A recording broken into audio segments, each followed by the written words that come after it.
Assalamualaikum warahmatullahi wabarakatuh. Jumpa lagi di channel yang keren ini, channel Mas Yano. Oke adik-adik, materi kali ini adalah kimia unsur pada bahasan golongan alkali, di mana golongan alkali itu merupakan golongan 1A. Skui disimak baik-baik, materi kali ini mengenai kimia unsur pada golongan alkali. Oke, bahasan kita kali ini mengenai golongan alkali. Alkali ini dia merupakan golongan 1A. Nah, adik-adik, kita tahu bahwa golongan 1A itu ada unsur-unsurnya tersusun atas. Li, nomor atomnya adalah 3, kemudian ada Na, nomor atomnya 11, kemudian ada kalium, nomor atomnya 19, ada Rb, nomor atomnya adalah 37, kemudian ada Cs, nomor atomnya adalah 55. Kemudian yang terakhir adalah Fr. Fr ini nomor atomnya adalah 87. Jadi Fr ini merupakan golongan radioaktif adik-adik. Oke. Biar ingat, ini masih lingkari, dia golongan radioaktif. Radioaktif. Oke, nah yang pertama Mas Yano akan membahas mengenai sifatnya dulu. Jadi sifat alkali. Sifat alkali ya, yang pertama yang akan kita bahas. Jadi sifat alkali itu yang pertama, alkali itu kan golongan 1A. Kalau golongan 1A, dia kan memiliki yang namanya elektron valensi sebesar 1. Memiliki elektron valensi sebesar 1. Nah, sehingga kalau elektron valensinya 1 itu nanti dia cenderung melepaskan 1 elektronnya, sehingga membentuk yang namanya ion positif. Nah, adik-adik, karena dia memiliki elektron valensi 1, sehingga nanti golongan alkali ini dia sangat reaktif. Sangat reaktif, adik-adik. Kemudian yang kedua, golongan alkali ini karena memiliki elektron valensi sama dengan 1, dia juga reaktif dengan air, reaktif terhadap air. Bahkan ada yang menimbulkan ledakan, adik-adik. Oke, jadi reaktif ini dengan air. Jadi berlangsung cepat. Berlangsung cepat. Harga energi ionisasinya sangat kecil. Energi ionisasi sangat kecil. Karena dia memiliki elektron valensi sebesar 1. Sehingga dia mudah melepas elektron. Iya.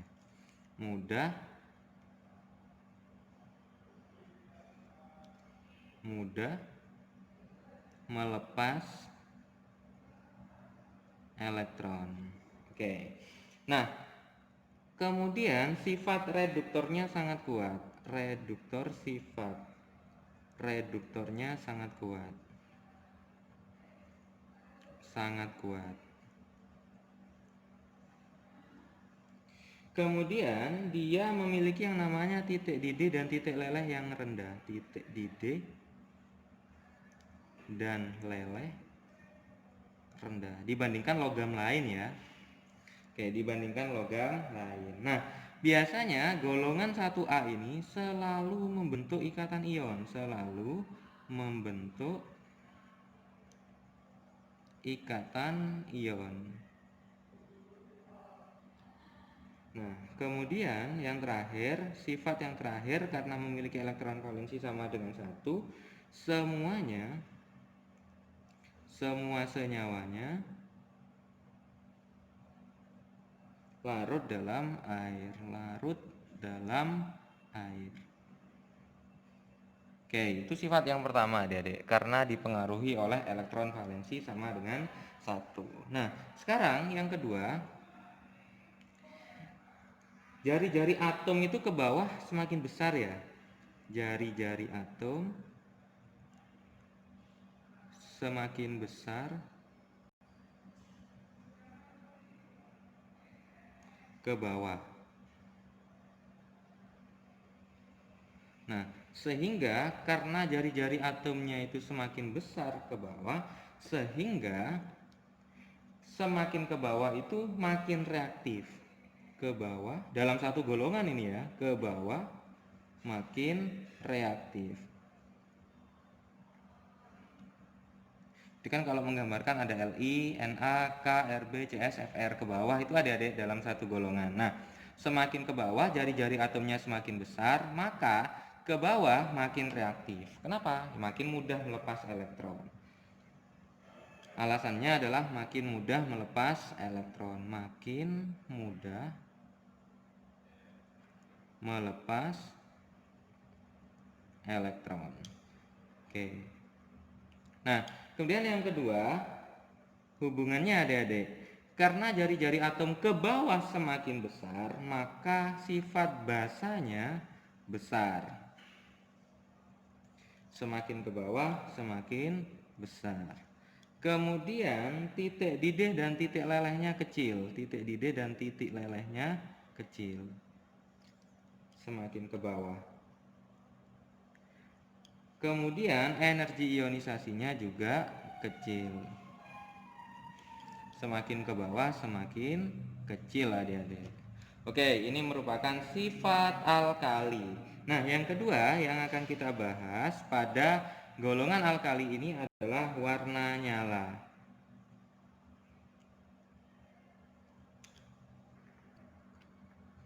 Nah, adik-adik, apabila logam alkali ini dipanaskan, dia memiliki yang namanya karakteristik warna nyala. Jadi jika logam alkali golongan 1A ini dipanaskan, maka nanti akan dihasilkan warna-warna terang yang khas untuk setiap logam alkalinya. Di mana warna-warna nyala pada logam alkali itu kalau kita tuliskan kan ada Li, Na, K, Rb, Cs, dan yang terakhir adalah Fr. Nah, warna nyala untuk Li itu adalah merah tua. Kemudian kalau Na itu warnanya adalah kuning, warna nyalanya. K itu ungu. Kemudian Rb itu merah tua. Kalau Cs itu warnanya adalah biru. Fr tidak punya karena radioaktif. Nah, sifat warna nyala yang dimiliki oleh logam alkali ini dapat digunakan untuk menentukan yang namanya analisis kualitatif unsur-unsur dalam campuran atau senyawa yang mengandung logam alkali adik-adik. Jadi memudahkan untuk menentukan yang namanya kira-kira dia mengandung golongan alkali apa. Kalau warnanya kuning kira-kira berarti mungkin adalah Na, dia mengandung Na. Kalau warnanya merah tua kemungkinan dia mengandung Rb. Oke, ini merupakan warna nyala adik-adik. Nah, sekarang yang ketiga yang akan kita bahas adalah reaksi logam alkali. Reaksi logam alkali. Oke, reaksi logam alkali. Yang pertama, reaksi logam alkali dengan air. Jadi yang pertama adalah reaksi logam alkali dengan air. Alkali dengan air. Jadi semua logam alkali misalkan saya tuliskan di sini, Mas Yano tuliskan adalah M, logamnya adalah M. Apabila ada logam alkali direaksikan dengan air, maka nanti dia akan membentuk yang namanya 2 mol basa plus hidrogen. Jadi kalau ada logam bereaksi dengan air, logamnya adalah logam alkali, maka nanti akan membentuk senyawa basa dan H2, gas H2. Nah, sekarang yang kedua, reaksi logam alkali dengan oksigen. Reaksi logam alkali dengan oksigen. Apabila kita menemukan antara logam alkali dengan oksigen, maka nanti adik-adik ada 3 reaksi yang kemungkinan bisa terjadi. Apabila ada 4 mol logam alkali bereaksi dengan O2 fasenya gas, maka nanti dia akan membentuk senyawa oksida 2M2O. Fasenya adalah solid. Ini namanya adalah senyawa oksida, Dede. Oksida. Nah, tapi apabila ada 2 mol logam alkali yang bereaksi dengan O2, maka nanti akan menghasilkan yang namanya M2O2. Fasenya juga solid. Ini namanya adalah senyawa peroksida. Tapi apabila ada 1 mol logam alkali tepat bereaksi dengan 1 mol oksigen, maka nanti dia akan menghasilkan yang namanya 1 mol senyawa MO2. Fasenya adalah solid. Ini namanya adalah superperoksida. Superperoksida. Ini pernah kita pelajari pada materi bilangan oksidasi, adik-adik. Jadi dilihat dari bilangan oksidasinya unsur O dalam senyawa. Kalau O sama dengan min 2, dia dapat membentuk senyawa oksida. Kalau O-nya sama dengan min 1 peroksida. Kalau O-nya sama dengan min setengah, maka dia super peroksida. Oke, reaksi yang keempat. Reaksi yang keempat adalah reaksi logam alkali dengan halogen. Reaksi logam alkali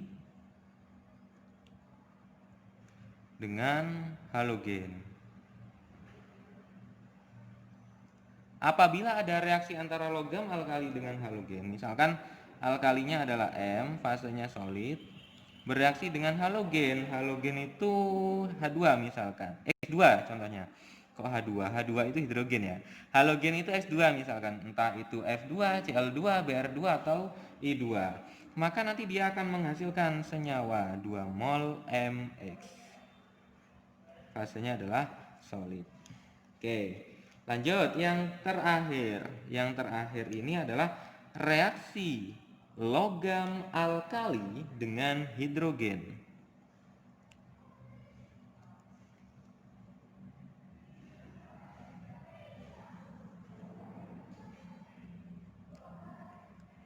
Yang terakhir adalah reaksi logam alkali dengan hidrogen. Nah, reaksi antara logam alkali ini dengan hidrogen, ada 2 mol logam alkali direaksikan dengan H2, fasenya gas, maka nanti ia akan membentuk senyawa hidrida logam MH, fasenya solid. Sehingga H itu nanti bilangan oksidasinya adalah min 1. Itu yang disebut sebagai senyawa hidrida logam. Ini adalah hidrida logam.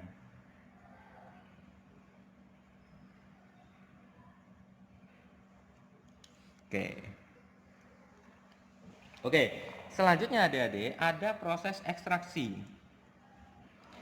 Ekstraksi logam alkali. Jadi pemerolehan logam alkali. Ekstraksi logam alkali.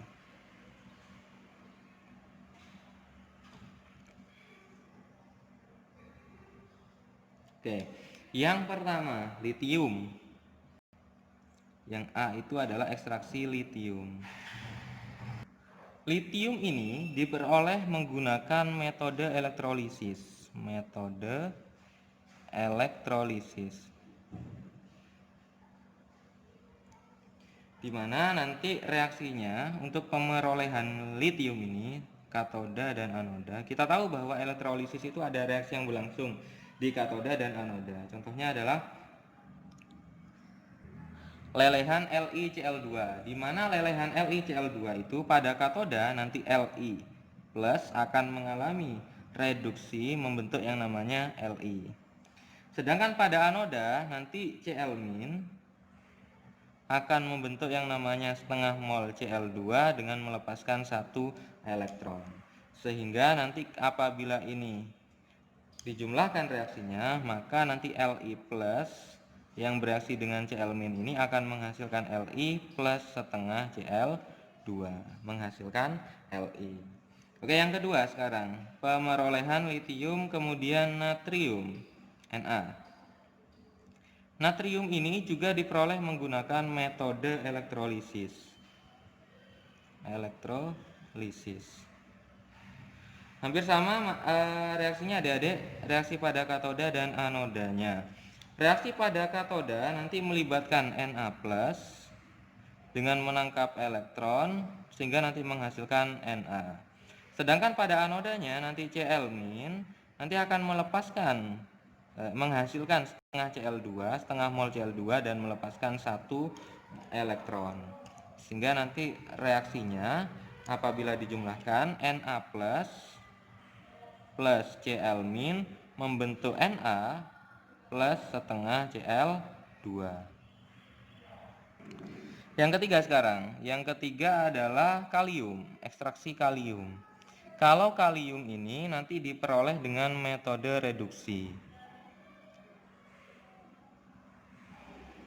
Jadi reaksinya, kalau kalium itu reaksinya adalah Na plus KCl mengalami kesetimbangan membentuk yang namanya K plus NaCl. Nah, reaksinya itu berlangsung pada suhu 850 derajat Celcius. Nah, jadi logam K itu diperoleh dengan metode reduksi di mana lelehan KCl ini direaksikan dengan Na pada suhu 850 derajat Celcius. Oke, jadi reaksinya dalam keadaan kesetimbangan. Karena K yang terbentuk nanti mudah menguap, maka K dapat dikeluarkan dari sistem dan kesetimbangan akan bergeser ke kanan untuk terus diproduksi menjadi K. Seperti itu adik-adik prosesnya. Oke, nah kemudian yang D, pembentukan yang namanya rubidium. Rubidium hampir sama, diperoleh menggunakan yang namanya metode reduksi. Jadi kalau Mas Yano tuliskan di sini ada Na direaksikan dengan RbCl2. Di sini juga mengalami reaksi kesetimbangan membentuk yang namanya Rb plus NaCl. Oke. Hampir sama prosesnya seperti yang namanya kalium adik-adik.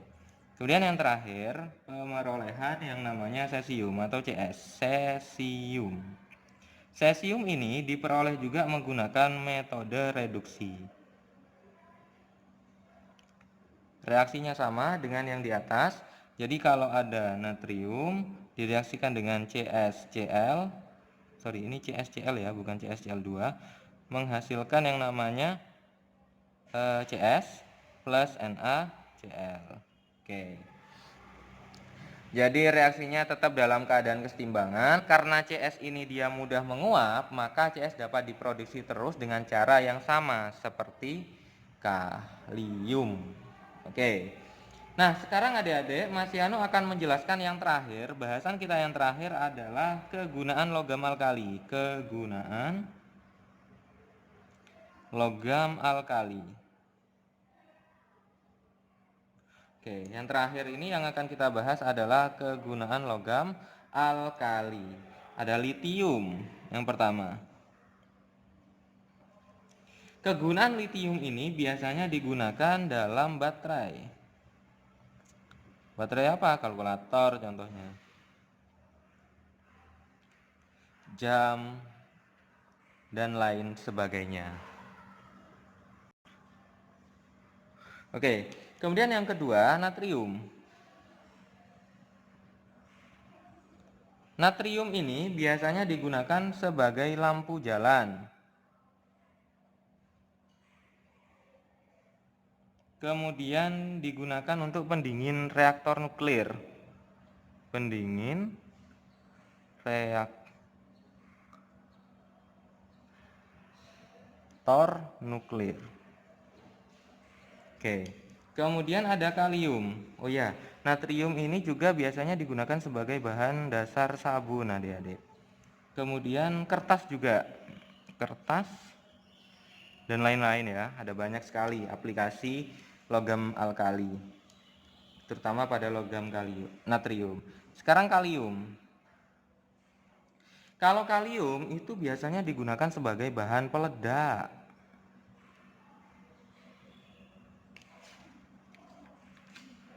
Kalium itu biasanya digunakan sebagai bahan peledak. KNO3 dan KCl biasanya yang sering kali digunakan. Dan kembang api biasanya adik-adik. Serta pupuk NPK. kemudian ada yang namanya kembang api. Oke. Selanjutnya setelah kalium ada rubidium. Kalau rubidium itu biasanya digunakan sebagai osilator untuk navigasi. Oke. Kalau rubidium itu biasanya digunakan osilator untuk navigasi. Jadi digunakan untuk operasi militer biasanya adik-adik. Kemudian yang terakhir adalah cesium atau CS. Kalau cesium ini biasanya digunakan pada sel fotolistrik. Pada sel fotolistrik. Oke adik-adik, ini adalah penjelasan Mas Yano mengenai yang namanya golongan alkali, yaitu golongan 1A. Semoga kalian bisa memahami kimia unsur pada bahasan logam alkali ini. Oke, Mas Yano akhiri. Wassalamualaikum warahmatullahi wabarakatuh.